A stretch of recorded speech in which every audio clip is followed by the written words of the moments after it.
네, 여러분 안녕하세요. 10월 29일 목요일 아침 매일 성경 묵상 함께 나누겠습니다.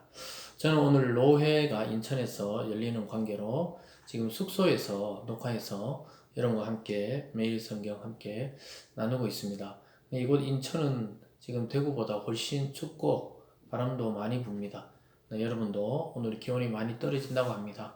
감기 조심하시고 건강한 모습으로 또 주일날 만나겠습니다. 오늘은 시편 37편 후반부인데요. 23절부터 40절까지 말씀을 잠시 살펴보겠는데요. 제가 앞부분 23절부터 25절까지를 봉독해 드리겠습니다. 여호와께서 사람의 걸음을 정하시고 그의 길을 기뻐하시나니 그는 넘어지나 아주 엎드러지지 아니함은 여호와께서 그의 손으로 붙으심이로다. 내가 어려서부터 늙기까지 의인이 버림을 당하거나 그의 자손이 걸심함을 보지 못하였도다. 아멘. 오늘 본문을 중심으로 의인의 길, 악인의 길, 의인의 길, 악인의 길이라는 제목으로 하나님 말씀 증거하겠습니다. 우리가 어떤 것이 더 달리기든지 또 어떤 일을 시작할 때 출발선이 있으면 반드시 결승선이 있다는 사실입니다. 또 이처럼 우리의 인생도 반드시 태어나는 날이 있었으면 죽음의 날이 다가온다는 사실도 깨달아야 합니다. 우리가 어떤 육상 경기할 때 출발선이 있으면 반드시 결승선이 있듯이 우리 인생도 출발이 있으면 반드시 결승선이 있고 마침이 있다는 것입니다. 그런데 오늘 시인은 그 두 가지 길로 나누어진다고 이야기합니다.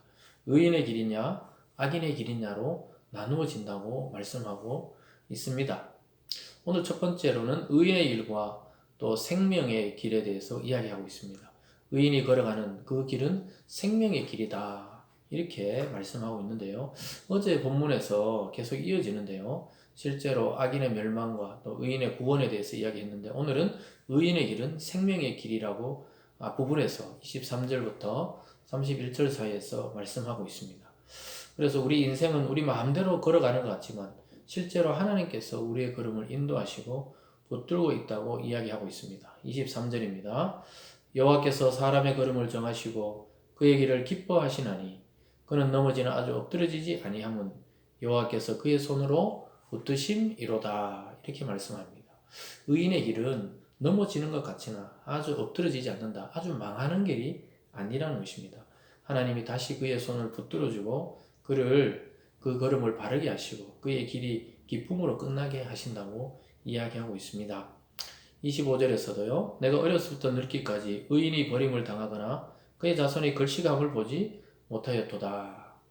설명드렸듯이 의인이라는 것은 성경에 나오는 의인은 완전한 사람을 말하는 것이 아닙니다. 자기의 부족과 죄악을 하나님 앞에 나가 고백하는 그런 진실된 회개의 사람, 또 회심의 사람을 의인이라고 이야기했습니다. 그래서 시인은 의인들은 역경을 만나지만 그 사람들의 인생을 가만히 지켜보니까 결국은 하나님께서 그 어려서부터 의인이 버림당하는 것을 보지 못했다고 이야기하고 있습니다.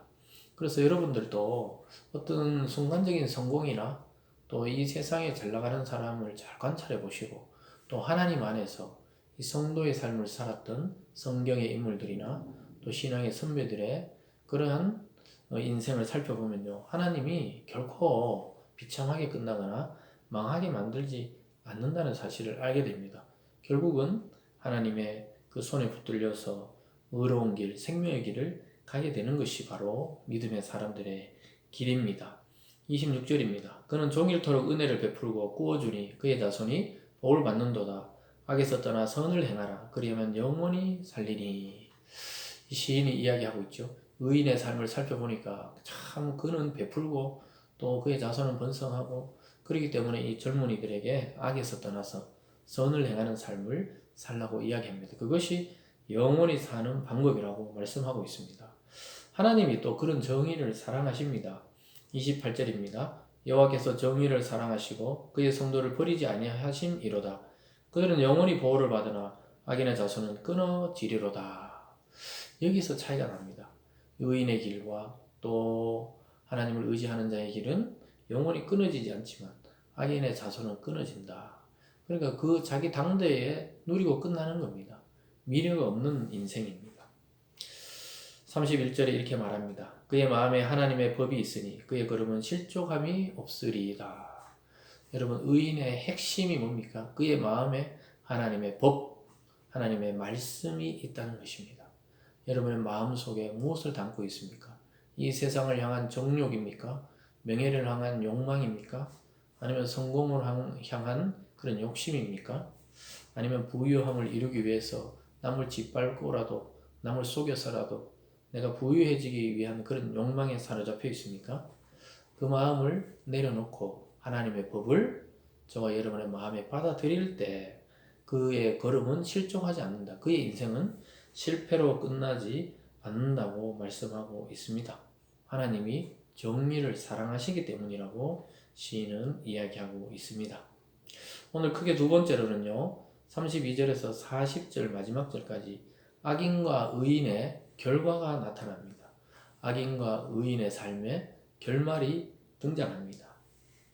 32절입니다. 악인이 의인을 엿보아 살해의 기회를 찾으나 여호와는 그를 악인의 손에 버려두지 아니하시고 재판 때에도 정죄하지 아니하시리로다. 악인들이 의인을 살해할 기회, 없애버리자 이런 기회를 엿보고 있지만 하나님께서 악인의 손에 버려두지 않고 재판 때에도 정죄하지, 그러니까 심판을 면하게 된다는 것입니다. 우리가 그리스도 안에 있는 그 유익이 뭡니까? 구원의 의미가 무엇입니까? 하나님의 진노의 심판, 또 멸망의 심판, 지옥 심판을 면하게 되었다는 것입니다. 저와 여러분은 그것만으로도 평생토록 하나님을 찬양할 이유가 되는 것입니다. 34절에 이런 말합니다. 여호와를 바라고 그의 도를 지키라. 그리하면 내가 땅을 차지하게 하실 것이라. 악인이 끊어질 때 내가 똑똑히 보리로다. 여호와를 바라고 그의 도를 지켜라. 여기서 도라는 것도 아까 31절에 하나님의 법, 하나님의 말씀과 같은 의미를 지니고 있습니다. 하나님을 바라보고 그의 말씀을 사모하고 또 그의 말씀을 지킬 때 땅을 차지하게 되고, 악인이 끊어지는 것을 우리는 똑똑히 보고 우리는 의인의 자리에 서게 된다는 것입니다. 35절입니다. 내가 악인의 큰 세력을 본즉 그 본래의 땅에 서 있는 나뭇잎이 무성한가 같으나 내가 지나갈 때 그는 없어졌나니 내가 찾아도 발견하지 못하였도다. 참 잘 나가는 것 같고 참 대단한 것 같아도 그 인생이 지나고 나면은 그의 가족 정도, 그의 자식 정도만 기억하지 나머지는 다른 사람들은 그렇게까지 그 사람에 대해서 기억하거나 추모하거나 그러지 않습니다. 아무리 위대해 보이는 사람이 잠시 사회적으로 참 아이고 큰 사람이 같구나 이러지만 조금만 지나보세요. 한 달, 두 달만 지나면 그에 대해서 잊어버리고 자기 삶에 바쁘다는 건데, 악인도 그렇다는 거예요. 참 자기들이 잘 나가는 것 같지만 지나가다 찾아봐도 흔적도 없이 사라지는 존재가 된다는 것입니다. 37절입니다. 온전한 사람을 살피고 정직한 자를 볼지어다. 모든 화평한 자의 미래는 평안이로다. 사랑하는 여러분, 우리가 적은 것을 가지고도 하나님 안에 평안이 났지 많은 걸 가지고 근심하는 것이 그 인생의 독이 됩니다. 독. 오늘 시인은 이야기합니다. 왕이 되어보고 또 목동도 되어봤던 그 다윗이 이야기하죠. 결국은 화평한 자의 미래는 평하다. 하나님과 우리가 화평할 때 평안을 누리게 된다고 이야기하고 있는 것입니다. 저와 여러분도 우리가 이렇게 말씀 안에서 만나지 않고 이 말씀 안에서 교제하지 않으면 별 의미가 없는 관계들 아닙니까? 이 세상에서 만났으면 다 자기 일을 위해서, 자기 이익을 위해서 그를 만나는 사람들 밖에 되지 않는데, 그리스도 안에서 이 말씀의 교제를 통해 영원한 벗이 되고 영원한 이웃이 되고 영원한 가족이 되는 것을 우리는 발견하게 되는 것입니다. 38절에도 이렇게 말합니다. 범죄자들은 함께 멸망하리니 악인의 미래는 끊어질 것이나 의인들의 구원은 여호와께로부터 오나니 그는 환난 때 그들의 요새이시로다. 여호와께서 그들을 도와 건지시되 악인들에게서 건져 구원하시는 그를 의지한 까닭이로다. 결국은 무엇을 말합니까? 하나님을 의지하는 자는 반드시 구원에 이르게 되고, 하나님을 의지하지 않고 자기 마음대로 악을 행했던 자는 이 세상에 흔적도 없이 끊어지고 그의 후손들은 멸망하게 된다고 이야기합니다. 그러나 의인들, 하나님을 의지했던 사람들은 하나님께서 구원해줘서 환난 때에도 우리의 요새, 하나님이 우리의 요새가 되어서 지켜주시고 보호해 주신다고 이야기하고 있습니다.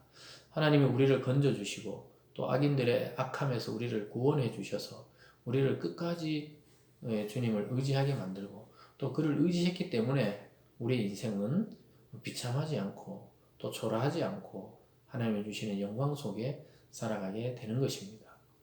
여러분, 잠시 누리는 그 악인의 성공을 부러워할 필요가 없습니다. 그들은 곧 끝을 볼 것입니다. 사람들의 삶을 잘 살펴보십시오. 소위 유명한 사람들의 그 삶과 죽음을 관찰해 보시기 바랍니다.